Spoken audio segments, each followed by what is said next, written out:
Considering I'm moving on and skipping around your book, and first of all, may I comment on your very impressive recollection of the details. Did you keep a diary during your career? No, not a diary per se, day-to-day type thing, like Mrs. Dale's diary or whatever.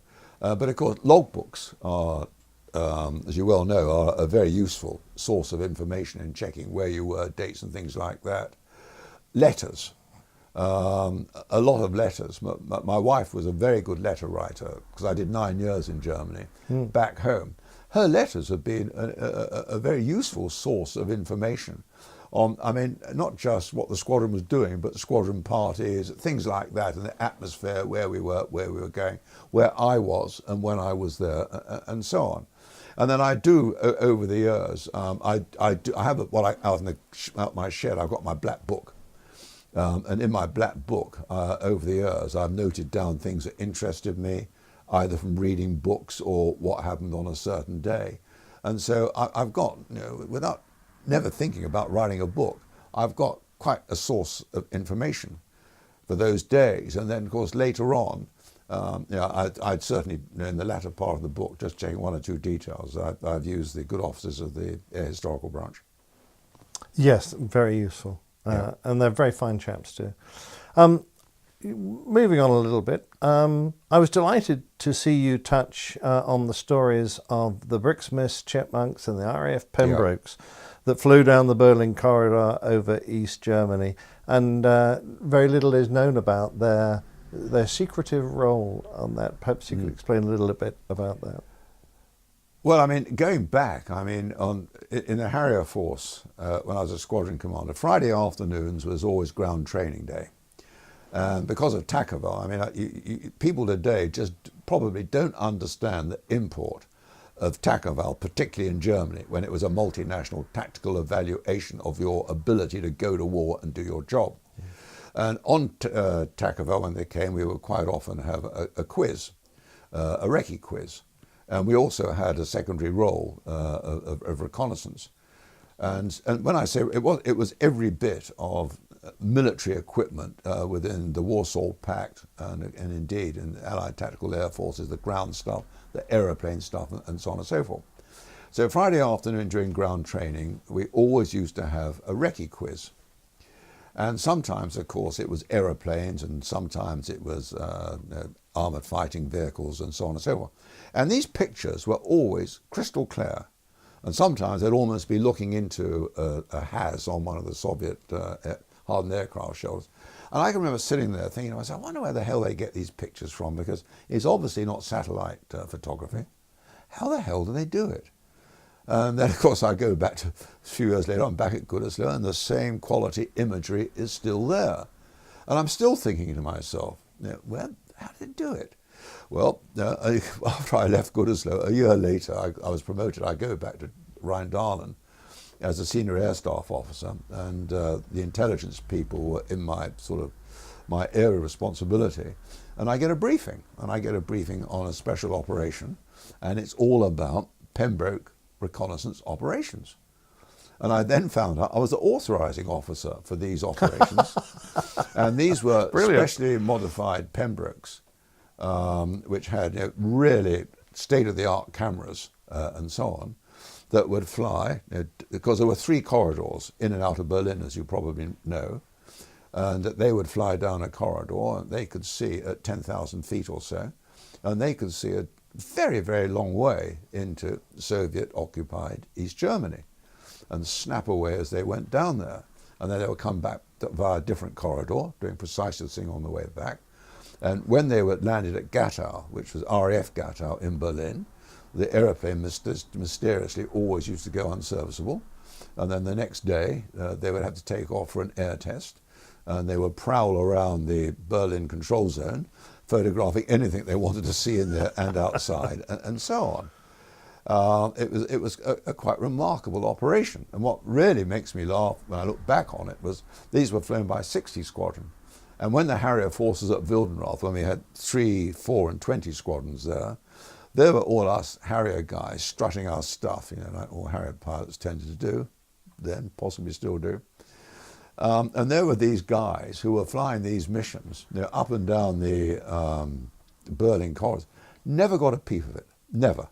It was, I mean, the security was absolutely tight. And those guys knew that if they went outside those corridors, they were in great danger of getting shot down. Mm. Which would have been a huge embarrassment when they discovered the photographic equipment. So they were on a hiding to nothing, really, weren't they? And then based at Gatow, to maintain an air presence in Berlin, we had a couple of chipmunks. And they used to fly around the Berlin control zone, albeit nothing, they couldn't sort of fit powerful cameras in, but the guy in the back would have a very powerful camera. They would be photographing as well. And the quality of imagery that we got in for intelligence purposes, add that to Bricksmith's tour operations, the British missions of the Soviet commander-in-chief, outside the Berlin control zone, all around East Germany, and sometime, dare I say, going into prohibited areas and the rest of it, prohibited by the Soviets. We had very, very good imagery of the Soviet equipment, both the standard type stuff and then the new stuff coming into service. Brilliant. Thinking on to our frontline aircraft, and I'm now specifically thinking of the Phantom, perhaps during the Falklands War, and more importantly, the F-3 in Operation Granby, and to a certain extent the IDS. It was a surprise to me how many modifications we needed to do to our frontline aircraft to bring them up to a standard we considered suitable to actually go in real live operations. I recall the F-3 received over 120 modifications, some of which were quite dramatic, that had been left off the aircraft we consider frontline machines. How is it that we allowed our frontline aircraft to be bereft to a certain extent of equipment and yet still consider them to be operational on the front line? Well, I have to say straight away, my fingerprints will not be found on No, I wasn't accusing you. Just your opinion. Gulf War, which I was obviously very heavily involved in from the word go, as Director of Operations down in the Joint Headquarters, meant transposing basically an Air Force that was a European-based Air Force. I mean, we're talking about 1990, we're talking about the end of the Cold War. The Air Force's focus of operations was Central Europe, because if there was going to be a war, that was going to be the focal point of the whole war. So everything we did in terms of our operations at the time, whether it was the GR Tornadoes, the Harriers or whatever, were focused on a central region war, and on the peripheries up in Norway and down in the south, but very much in the centre. That was the main thing, and that meant all sorts of things in terms of modifications to the aeroplane to accommodate the pressures of a completely different environment in terms of engine protection from sand ingestion and goodness knows what else. I can't remember the details of all the modifications. I can remember some, particularly to do with engines on all the aeroplanes that we sent down there. And there were other things like secure radios that we had to get put in to work in conjunction, particularly with the United States Air Force. You're quite right. There was a huge range of modifications that were put into the airplanes that went down there. I think we sent something like 150 aircraft, and that's not including helicopters, down to the war. Hell of a commitment. It was a hell of a commitment, and our engineers and logisticians, and of course by then, options for change had not started to bite. We were talking about blue suiters doing the whole job and so on, did an absolutely brilliant job, not just for the sharp end of the Air Force, but also very much for the combat support aeroplanes, and I'm thinking of the Air Transport Force and again, very particularly the air-to-air refuelers. They did an absolutely brilliant job. But you're quite right, there were deficiencies, both in terms of weapons, in terms of our tactics, that was very important, which again we were in a rut. Yes, that was something I was going to come on to. You mentioned specifically in your book that we had a narrow, defined role within the Cold War. Yeah. I'm sorry. And we needed to be able to change our tactics dramatically for the Gulf War. And I remember chatting to a Jaguar QI who had spent his entire life imagining delivering weapons from low level and was now being asked to do medium level to high level deliveries, and he had no ballistics, no ways of. He was making calculations on the back of a fag packet, as he said. And so, were we blinkered too much? Yes, I mean, I was a senior air staff officer. I've been a senior air staff officer out in Germany for 3 years, where I went to strike again as the senior air staff officer. And I had, about a year in strike command, just over a year if I recall, before the Gulf War blew up, or Saddam Hussein invaded Kuwait in August 1990. We were in a rut. I mean, our whole operational focus had been absolutely zeroed in on the Warsaw Pact.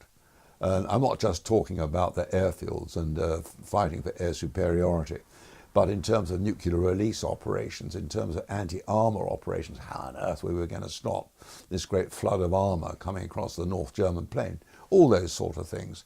And yes, we were in a tactical rut, because all of our operations at that time on our fighter type aircraft was based, certainly in the central region, on low-level operations. Why was it based on low-level operations? Because we didn't have the equipment to survive at medium level. Electronic warfare equipment, all the stuff that the Americans had, and we couldn't rely on the Americans to give us that support if we were going to operate at medium level. So the thinking went, if we're going to sort of attack the Soviet airfields or large concentrations of Soviet armor, how do we get there? We get there by flying very fast and very low, and using our navigational skills to avoid those areas where we know that Warsaw Pact GBAD air defenses are concentrated. So moving out all of a sudden, and all our weapons, by the way, our principal weapons were all designed for low-level delivery. Our cluster bombs were all delivered from low level.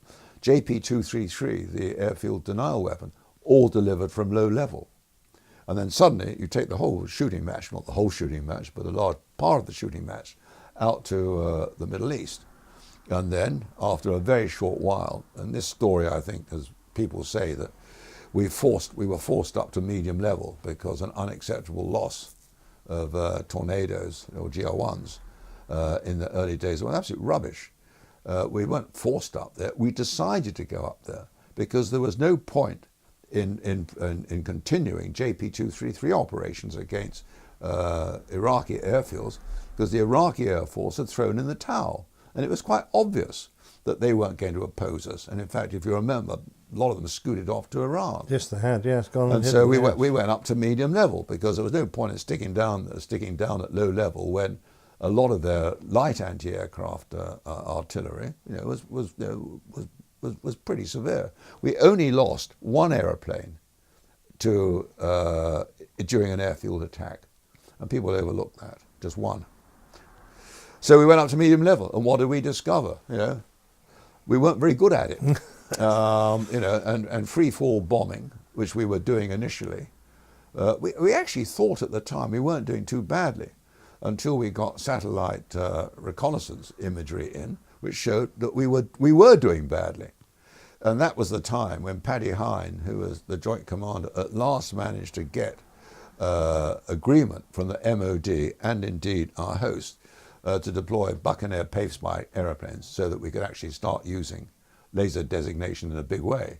And thereafter, of course, the effectiveness of tornado operations, just from being down there, went up like that. Absolutely. And we started to learn then that, hang on a minute, and I remember this, and I think I've written a bit about it in the book. We're proud of what we achieved, but by goodness me, the message was loud and clear. Come on, we've got to start thinking far more widely, and we must not remain sort of focused on an entirely low-level environment.